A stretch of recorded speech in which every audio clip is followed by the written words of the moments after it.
Okay, so this is part 2 of how to mix paint for paint pouring, and we're focusing on the paint white.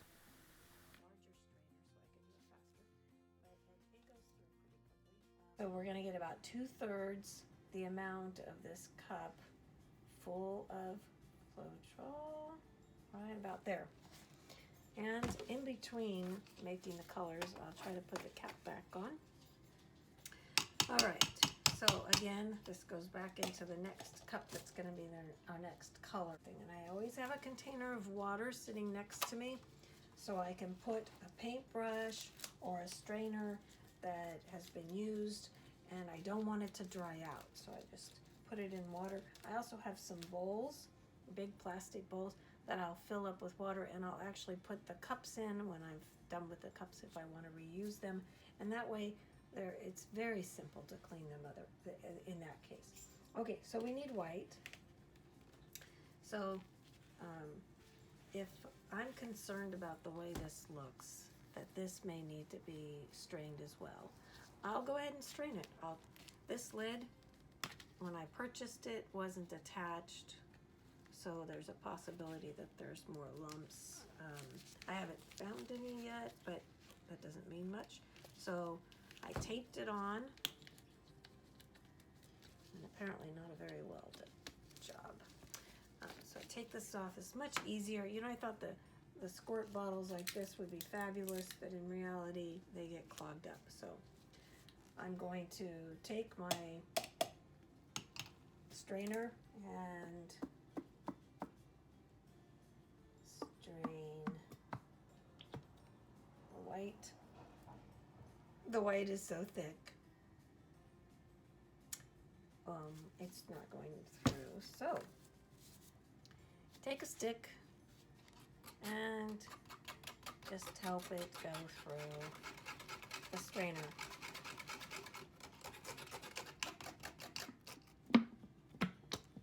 Better safe than sorry. This reminds me of meringue. It's like egg whites that have been whipped with a little bit of sugar in them. Well, so it's 2-to-1 ratio. You have 2 parts Floetrol to 1 part paint, and then we're going to add some of the Deco Art Americana Decor satin enamel, just a very little amount. Okay, so now we've got it where we don't want to waste this paint here, and there doesn't seem to be any lumps.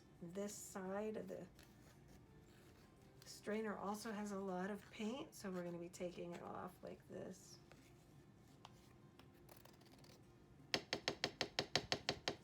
Now, what's on top here is Floetrol. So I'm going to take the Floetrol that's on top, and I'm going to make it where I am able to get some of that paint off the strainer. You can fast forward through this if this is not an interesting thing for you to watch. These are just little tips that I have found over the course of time working with different elements. And I conserve. You can also pour more Floetrol, like if you would have started off with half the amount of Floetrol, this could be a time where you could be pouring it through the bottle and being able to clean your strainer this way instead of having this paint left there. But so we can take this little container and go ahead and pour through just a little bit, again, to clean the strainer, not waste so much paint. Next one we're going to do with this is going to be the blue. So I'm going to drop this in my water container so that it can start taking care of some of the white, taking some of the white off of it. And I'll put a lid on this white, stick it over here for another time, put the lid on this white so it doesn't start to dry inside. Put it back here.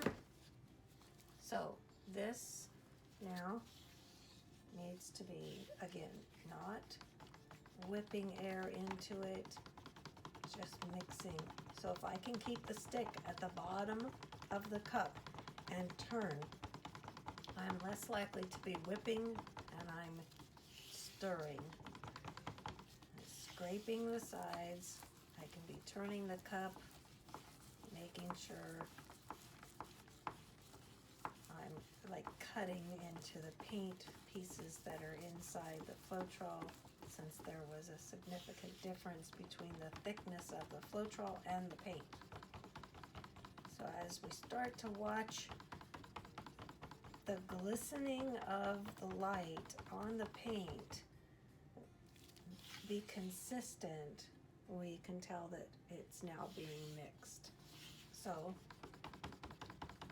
one more time. It's even doing it more now where it's all one. I'm able to make a circle, a whirlpool with my stick, and that lets me know that everything is pretty much mixed together. About right there. Okay, so then I take my satin enamel, and if you can't open this for some reason, it's like, well, I just can't get it open. Take a pair of pliers, something firm, gently tap it. All you're doing is like loosening the paint that had dried on the rim. Then make sure that when you open it and you take the rim off, that you don't do it so impulsively that there's pieces of the dried paint dropping into your container. So I'm going to lift this up, and I'm going to place it right back into the lid, and I'm just going to like stop it when it gets to about a half a tablespoon to a tablespoon. So you close the lid up, put it off to the side. Now we've got this paint in here, so again, take the stick to the bottom of your cup, move it around like when you're stirring resin. You want to get the edges scraped, turn the cup, make nice circles, get that whirlwind, but don't whip it. Whip it would be like if I go like this, and I'm making air go inside, that's not good. And basically it would be like doing this too. This would be whipping air into it. We don't want to do that. So now see if I can get some of those air bubbles out that I just snuck in.